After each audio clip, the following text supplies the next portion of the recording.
Please welcome one of the most prolific and coolest directors and producers working today, and a really, really nice guy, Mr. J.J. Abrams. Well, thank you. It really is an honor to be here tonight, just because of the company, and to present a Lifetime Achievement Award to Mr. Leonard Nimoy.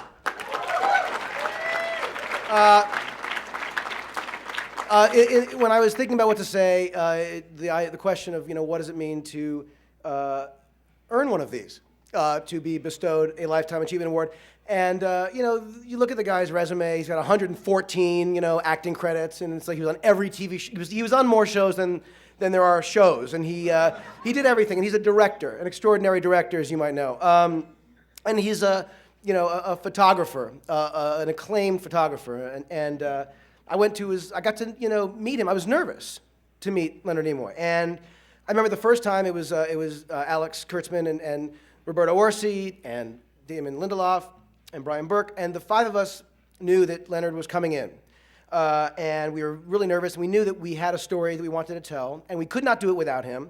And he comes into the office, and I was not really a Star Trek fan to begin with. And he came in, and you could just feel the presence. It was like there was a disturbance in the force. It was like Nimoy was coming. It was like, you just feel Nimoy's in the house. And he comes in. There's Mr. Nimoy, and and there's a nice PA who, we ask if he wants a drink, and he runs off. And Leonard comes in. He sits down, and we're all sitting there. And we actually pitch him this idea. And we're waiting, and we're looking, and he's very thoughtful. And he starts talking about what it was to play a character as Spock, and that he hadn't really considered coming back to this role. And he's talking, and as he's talking, he actually starts to get emotional. And we're all kind of watching, and we're like, holy fuck, is Nimoy gonna cry, like in the office? And we're watching, and he's thinking about, and we're on the and I swear to God, he was about to cry, and the PA comes in with the drinks. We're like, no! We almost had Nimoy in tears, and I get to know him, I get to work with him. There isn't a more gracious soul on the planet, more supportive, more encouraging, more about the creative process. I get to go to his house. I get to meet his family. He is a father. He is a husband. When you go to his house, and you should all go, you'll meet his family. Susan, his wife, is the most spectacular person on the planet. You love him more when you meet Susan. I cannot say enough about her.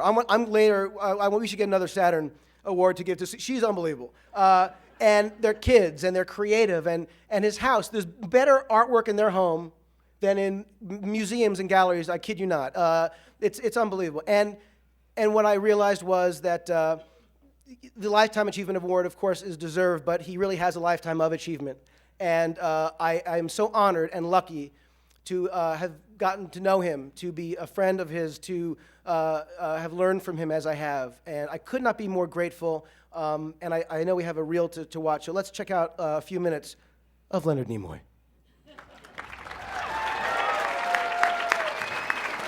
It's a true joy to present a Lifetime Achievement Award to Mr. Leonard Nimoy.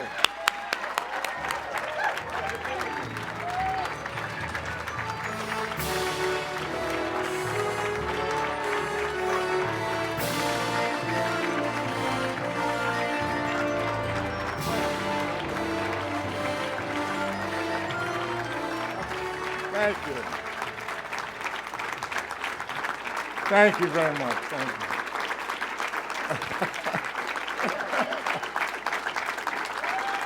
Thank you very much.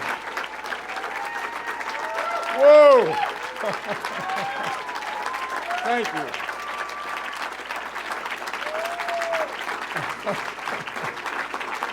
Oh, yes. Thank you. Thank you. Thank you very much. JJ, what can I say? And to have you and Jeff Katzenberg in the same room is really remarkable. The two of you brought me back to Star Trek after I'd been away for years. He after 11 years, you after 18, you win the record. Fantastic to be here and to have this award. I'm really grateful. And I guess I'm entitled to take a couple of minutes to tell you a couple of stories. But Jeffrey talked about the relationship between Paramount and myself some years ago, and I always carry this with me for an occasion like this if I could possibly use it. You know, it's great. Shortly after Star Trek went on the air, the fan mail got to be a little expensive for me, and I made a deal with the studio to help me out to pay for some of the work and the postage and so forth. So I got this memo from the Business Affairs office in yeah. Yeah, really. June of 1967. Dear Leonard, for the past several weeks, this is real, I've been consulted with respect to the operation in regards to your personally handling your fan mail, and I have iterated myself many times with regard to the agreement that I made with respect to our obligations to you in this connection. For purposes of clarification, to you and others receiving copies of this memo, I would like to iterate the agreement that was made. Desilu, that was the producing company at the time, in addition to your compensation, agrees to pay you $100 per episode towards your secretary and equipment needs for your personally handling the fan mail. Not intended, nor was it specifically agreed, that we would furnish you with pens, pencils, etc.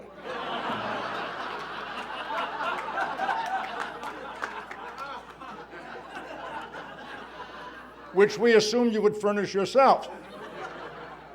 So the next day, this was Ed Pearlstein, bless him, June 13th. Dear Ed, thank you very much for taking the time to send me your memo clarifying our agreement as regards to fan mail supplies, etc. I hasten to assure you that we will no longer need to make requests in this area for some time, since my secretary and I have managed to steal enough pens and pencils from various offices around the studio.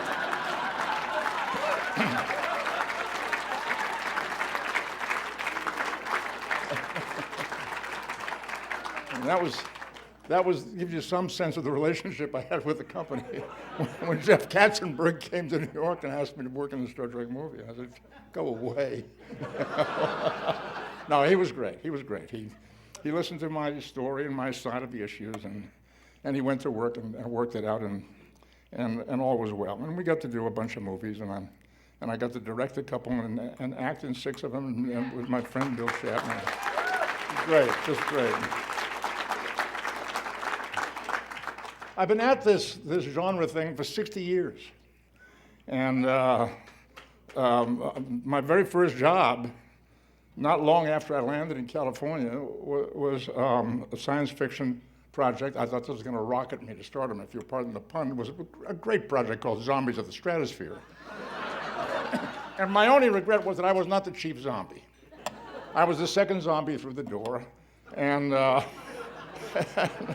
but I was excited. You know, I'm acting in a film. I'm acting in a film. It's great. And then I got a wonderful break. A friend of mine was making a movie shortly after that, and I got to be the key guy. I got to be the key guy of the title role. The movie was called Attack of the Brain Eaters, and I was the key brain eater. So it's been a long and, if you'll pardon the word, fascinating trip. I've had a great time, and I have so many people to thank for the great experience that I've had. The Star Trek thing it really is moving to me, because I think we turned out some really interesting and worthwhile work.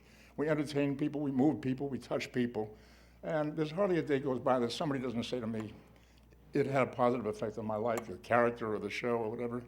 And it means a lot to be able to do that kind of work.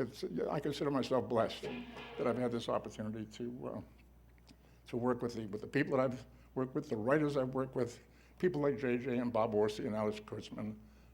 This last one was really a joy, really a joy. I walk on the set and people are properly intimidated, you know. Right.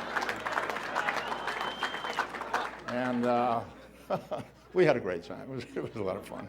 JJ discovered that I like ice cream, and there were gallons of it every day. We had a wonderful time, and I'm really very grateful.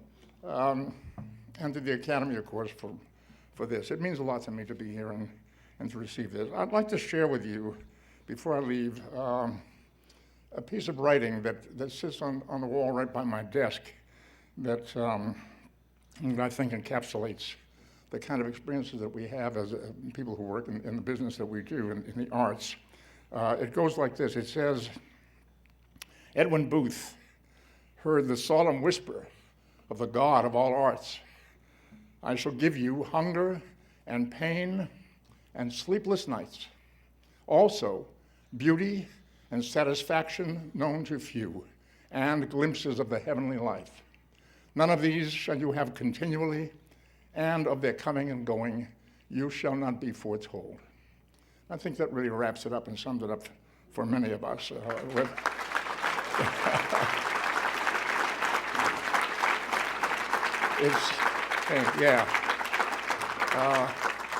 I have had the glimpses of the heavenly life, and I'm extremely, extremely grateful for all the opportunities that I've had to experience that.